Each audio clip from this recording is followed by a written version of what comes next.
Magandang araw po sa atin lahat, Luzon, Visayas at Mindanao, sa aming mga kababayan dyan, at sa aking mga kapatid sa buong mundo.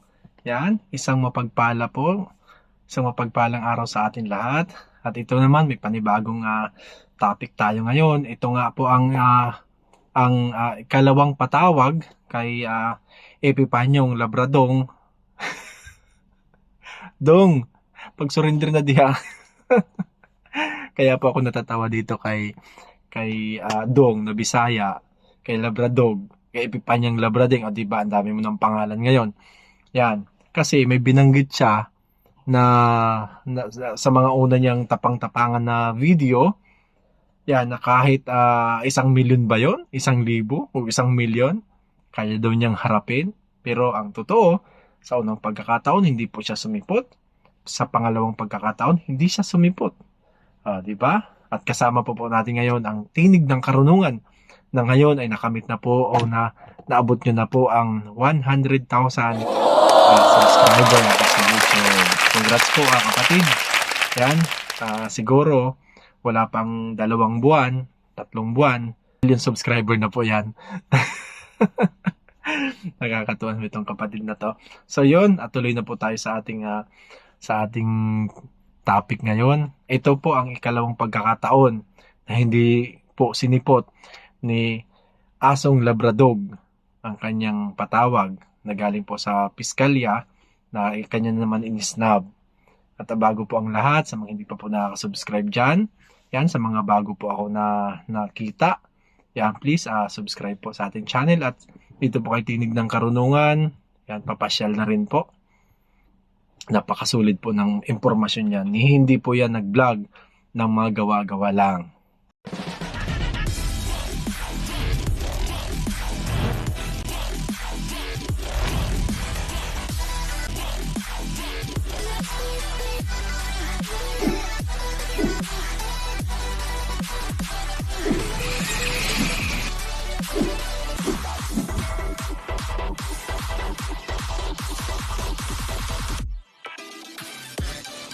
Tuloy na po tayo dito sa ating topic.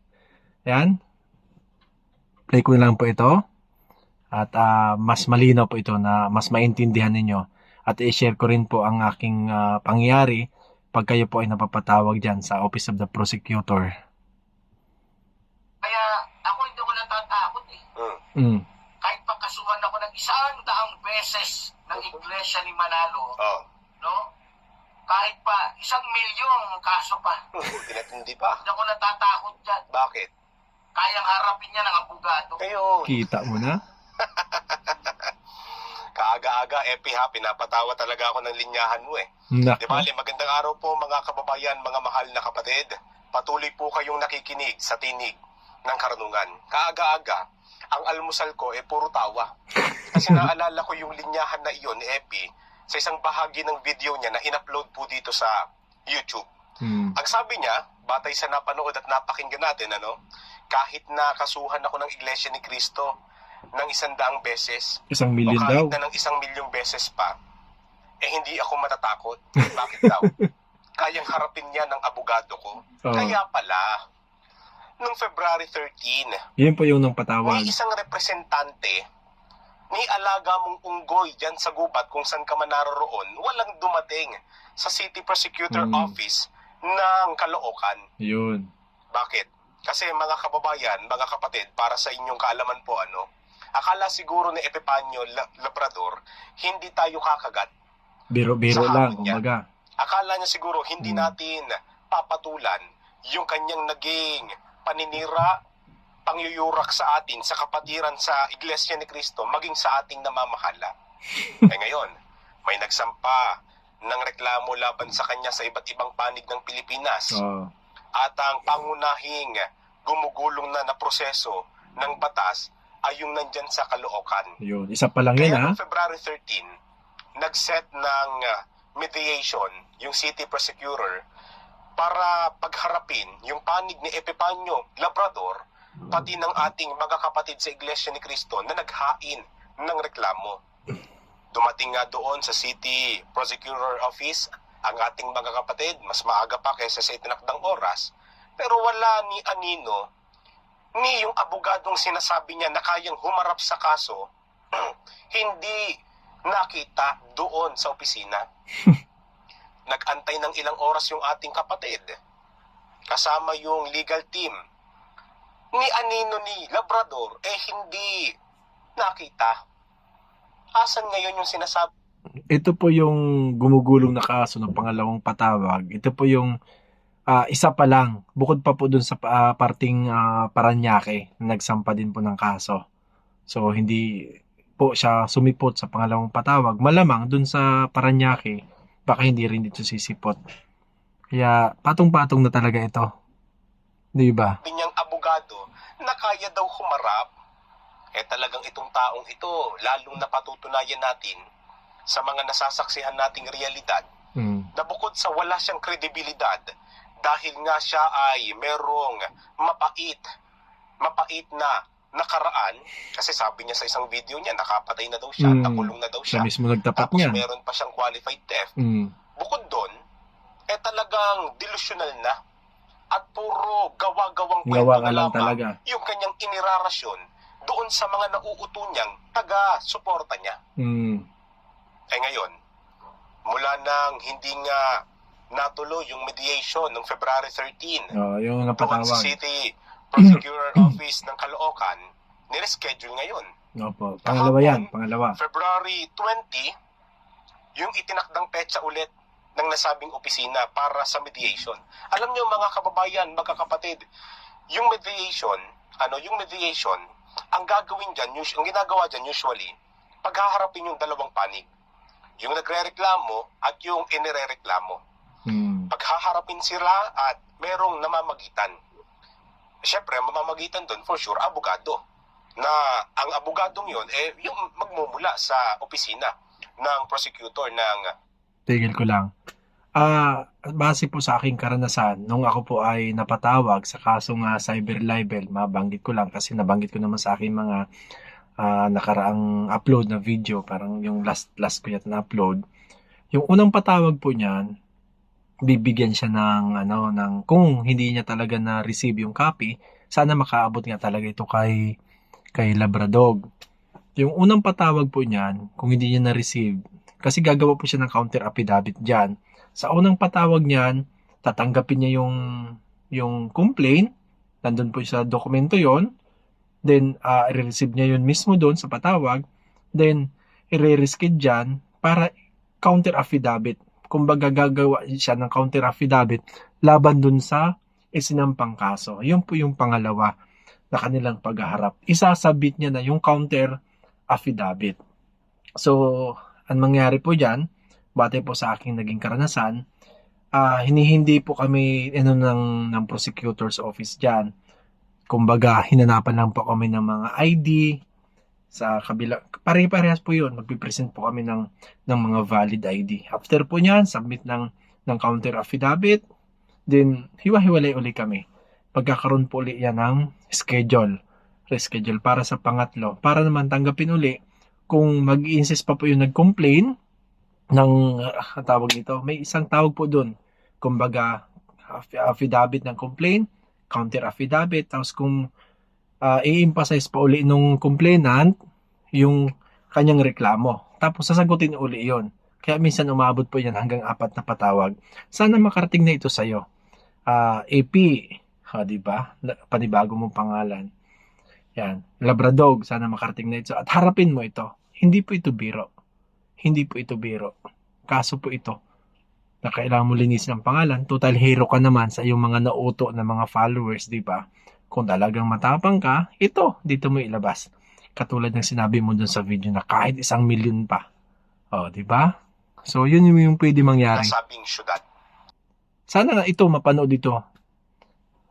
Sa mga followers nyo po, AP, sa mga followers mo, kung ikaw makaabot ito sa'yo, i-forward nyo ito at iparating mo sa kanya. Iparating nyo sa kanya na meron talaga siyang formal na complaint para magkaalaman, di ba? Pagkakausapin silang dalawa at hanggat maaari pagkakasunduin o di kaya kung tawagin ay aregluhan, sasabihin nga ng nagre-reklamo kung ano yung dapat gawin dun sa inirereklamo Ayan, pwede Parang mangyayari marahil yan sa siguro ano. mapatawad at Sa hindi una na pa lang, ituloy pwede yung kaso. mangyari yan na Alam arigluhan. mo, pagkakataon nga kay Epifanio Labrador, yung mediation na yan eh. Mm. Di po ba? Kaso talagang nabahagang buntot. Nabahagang buntot. Bakit? Alam niyang kakaso-kaso yung mga pinaggagawa niya dito sa YouTube. Kasi yung mga ganitong uri ng tao, specifically, particularly vlogger, gaya nung Aling Marie, Isa pa yan, iniisip nila matanda na na meron yan. namang freedom of speech and Yun. expression. Meron naman kaming karapatang pantao na poprotekta sa amin kapag kami ay magsasalita ng kung ano-ano kahit na dito sa social media. Ganun nga, Ang ganun hindi isip alam nila. ng mga to, meron din tinatawag na cyberbullying. Pwede yun Di po ba? makasuhan. May iba't ibang maaaring ikaso sa kanila kung lalagpas na sila doon sa limitasyon ng freedom of speech and expression. Tama. O ngayon, nung nakasuhan si Epifanio, siguro nagulat, aba, meron palang kasong ganon, loko. Kaya ngayon, nung pinadala na ng imbitasyon ng City Prosecutor Office ng Caloocan, hindi naman na Hindi naman sumisipot. Dalawa ang aming iniisip sa panig po namin dito sa tinig ng karunungan, kaya hindi pumunta yan. Linawin niyo po.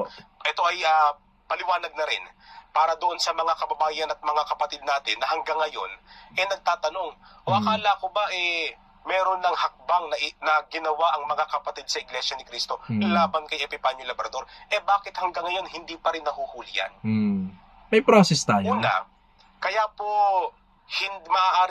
maaaring hindi pumunta si Labrador doon sa imbitasyon ng City Prosecutor Office. Sa anong mas malinaw maaaring dahilan? yung address na pinagpadalhan ng imbitasyon mali.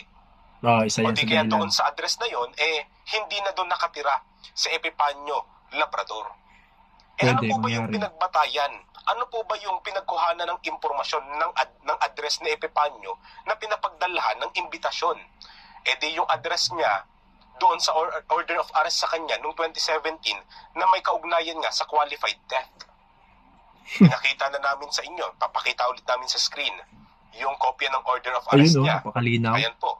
Diyan po, binlearn na lang namin yung information para safe po tayo. Binlearn na namin yung information. Pero diyan, nakalagay po yung address kung saan niya huling nakita etong alias Epifanio Labrador.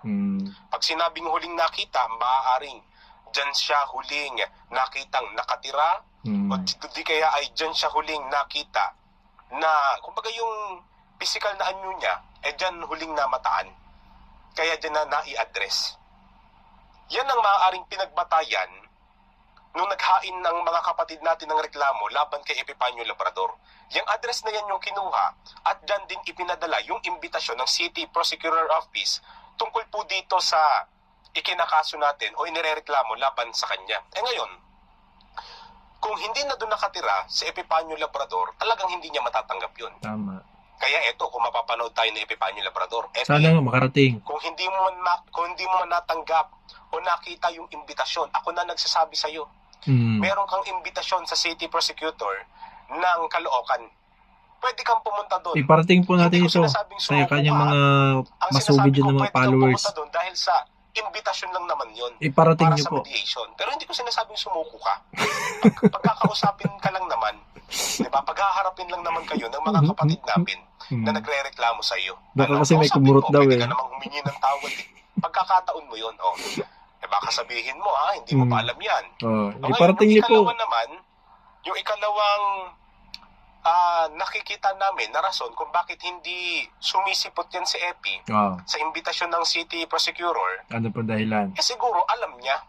Alam niya na meron niyang order of arrest siya noong 2017 tungkol sa qualified theft. Na kapag ka nagpakita siya Pwede siya dahil sa mahuli. imbitasyon ng City Prosecutor Office, kaugnay nga sa Baka hindi na siya makalabas kapatid ng sa court, Iglesia ni Cristo, ng piskal.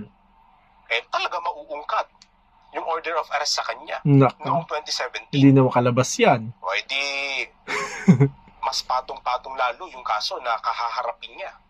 Bakit? Kasi nga itong taong ito nagtatago, At large. nagtatakas, kung saan-saan pumupunta para lang magtago. Nako.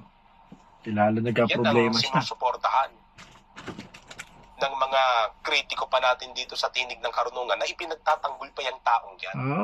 Bayani nga daw eh. Tapos ang katuwiran niya, kesyo, pinaghahanap ako ng batas kasi nasa tama tayo. Naka.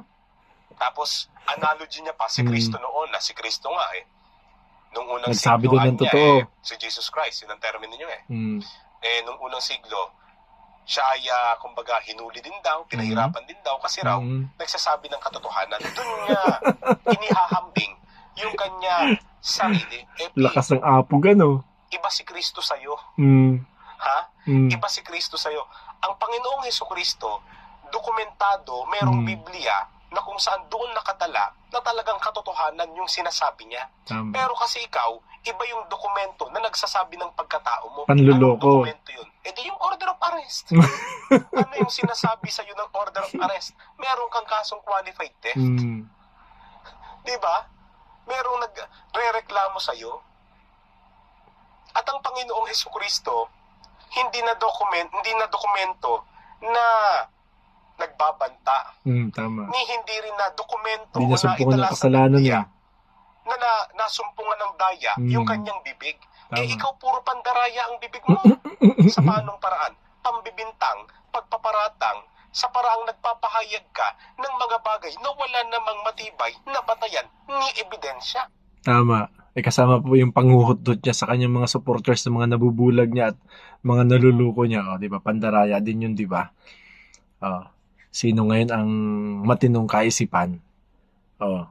Isama mo niyan si Aling Mari. Na kung kailan naman nagtumanda, saka naman gusto sumikat, di ba? Ewan ko ba? Nakikisabay sa sa issue para mabilis sumikat, titirahin yung Iglesia ni Cristo. Hindi naman kayo inaan ng Iglesia ni Cristo sa kabuuan eh. Di ba? Ito, mas malala to. Ayaw niya harapin yung kanyang problema. Tinanong ko ngayon yung isang attorney natin. Sabi ko, attorney, ano po yung susunod na magiging hakbang dyan? Pangatlong patawag. Maghihintay pa raw tayo ng resolution po ng fiskal. Pagkatapos, magkakaroon na ng preliminary investigation. Doon sa prelim investigation, yun po yung yun po ang kung hindi po sumipot sa una at pangalawa, baka submit po resolution na nga po yan. Pwede po yan na may mga napanood ako niyan nung time na ako po ang nakasuhan. Yung una, pangalawa, submit po resolution yan. Ngayon, pag may tinatawag na probable cause, pwede siyang mababaan nga ng arrest warrant. Yan. Pero hahanapin uli siya niyan. Yun po ang dyan. So sa una, sa pangalawa, na hindi siya na sumipot, instead na mag-counter affidavit siya, so submit for resolution yan. At malaman dun sa resolution kung ano yung magiging hukom ng piskalya.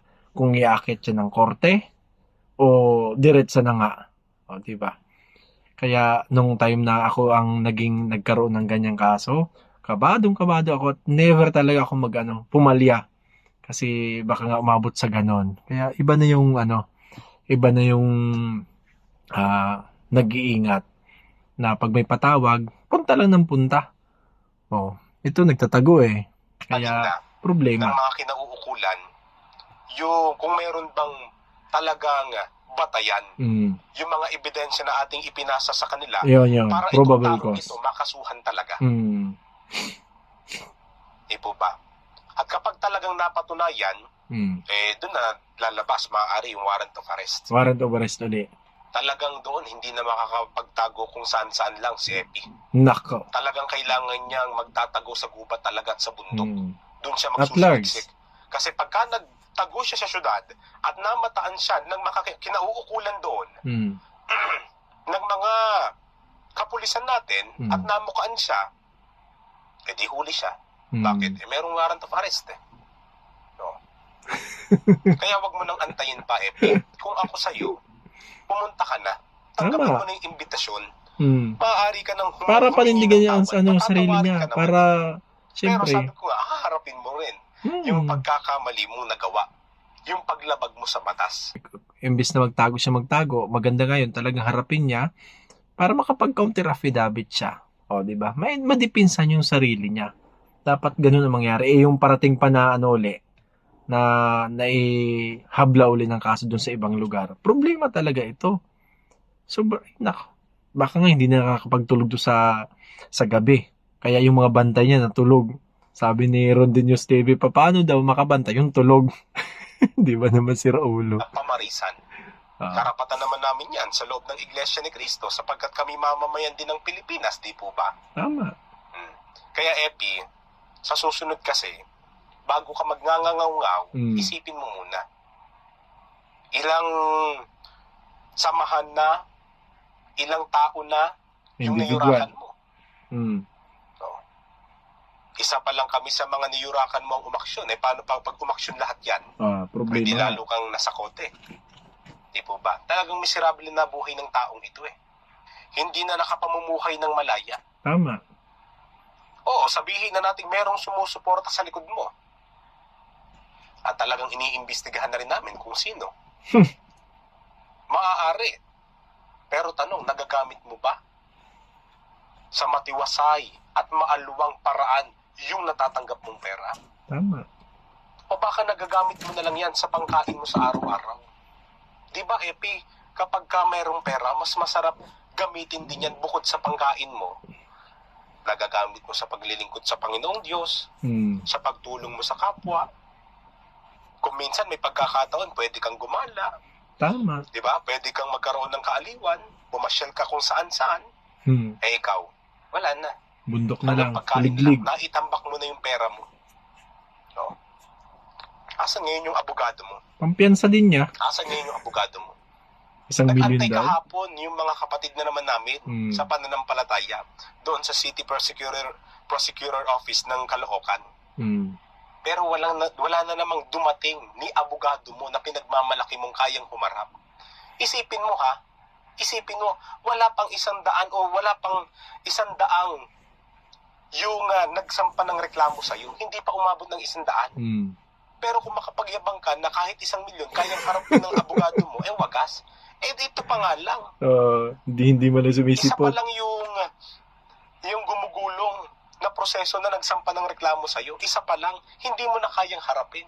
Paano pag gumulong pa yung proseso ng mga nagsampa ng reklamo sa'yo dyan sa norte ng Luzon, sa timog ng Luzon, sa Visayas, at meron pa sa Mindanao? Paano mo ngayon sasabihin na kayang harapin niya ng abogado mo? May abogado ba talaga? Sa Caloocan, sa Kamunilaan, hindi mo na kayang humarap. Nakakaawa. Kaya talaga sa mga, kung meron mang nakikinig at nanonood pa sa amin, na nakikinig at naniniwala pa rin kay Epifanio, mag-isip-isip na kayo. Ito ba yung hinahangaan ninyo? Hindi na lang hinahangaan Ito ba yung pinakikinggan ninyo? Ito ba yung uri ng tao na hinahayaan ninyong magtanim? May napanood pa nga ako na na comment sa aking last na video.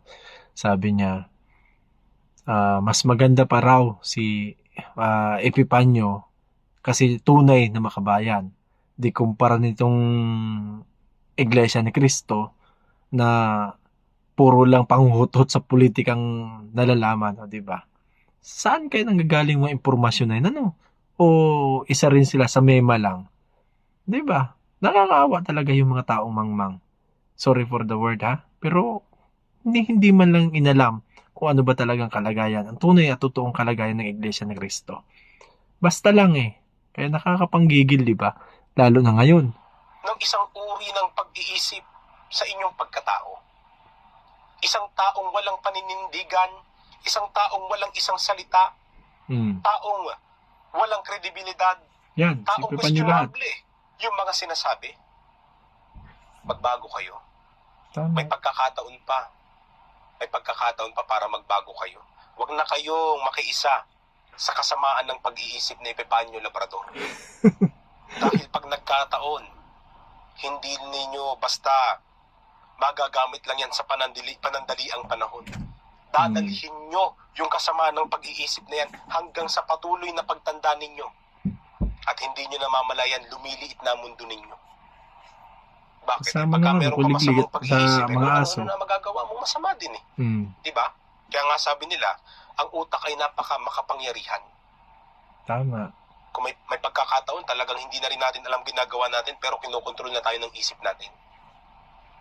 Kaya mga kababayan na nakikinig kay Epifanio Labrador, magbago na kayo ng pag-iisip. Bulay-bulayin na ninyo yung Supremo na kinikilala ninyo. Tumatanggap ng pera yan para magrasyon sa inyo ng negatibong bagay na wala namang katotohanan, samantalang kayo, wala kayong ibang napapala kundi puro negatibo at puro kasinungalingan lang. Sino nakikinabang? Di siya lang. Waso lang. Wala naman siyang pakialam sa inyo kung ano mangyari sa buhay ninyo Basta siya, ang trabaho niya, manira ng kapwa niya. Gandang trabaho nun Manira ng ibang tao, kapalit ang pera. Kaya maniwala kayo kay hindi sa kanya, kaya paapekto kayo kay hindi sa kanya, kikita at kikita yan. Ngayon, nakaharap niya ngayon ng isang relihiyon na may mga kaanib na nagkakaisa at nagtatanggol sa isa't isa. O tignan nyo, walang magawa. Maski pera niya, hindi siya maipagtanggol. Maski salapin niya, hindi na siya pwedeng maitaka sa realidad na dapat niyang harapin sa mga reklamo na isinampa sa kanya. Patuloy po akong maghahatid sa inyo ng napapanahong balita tungkol dito kay Epifanio. At kung papala rin, makakapanayan po natin yung mga kapatid natin na nagsampa ng reklamo para iparinig po sa inyo yung bugso ng kanilang damdamin kung bakit kusang loob sila na nagsampa ng reklamo kay Epifanio Labrador. Mag-antabay lamang po kayo. At maraming salamat po mga kababayan, mga kapatid, sa pagsama niyo po sa amin sa ating 100,000 subscribers. Yes! Patuloy po kayo mag-antabay sa mas pinaigting pang programa dito sa Tinig ng Karunungan. Hanggang sa susunod po, paalam. Diba? Kakato si kapatid natin. Saglit lang. 100,000 subscriber na, may silver button na. So muli, patuloy na kami maghatid na impormasyon tungkol dito kay Labrador na hanggang sa mahuli po ito. Hanggang sa mahuli. Hindi po kami titigil habang siya ay nagpa-vlog at tinitira ang Iglesia ni Cristo sa kabuuan. Andito naman po kami para gawin siyang King Koy kasi puro kasinungalingan, puro kalukuhan lang talaga ang kanyang pinagdadaldal. At sa mga patuloy pa rin na sumusuporta dyan, ay nako, iwan ko sa inyo, pare-parehas na kayo ni Aling Mari ng pag-iisip. Diba? Meron po tayong shoutout sa dulo. Yan, sa muli po, salamat po muli sa mga sumusuporta sa amin, sa lalong-lalo na po sa channel ko, Hints TV, at dito kay Tinig ng Karunungan. So deserve po niya magkaroon ng 1 million agad na subscriber. Diba? Palagi pa tayo mag-ingat mga kapatid. Bye-bye. Hanggang sa muli.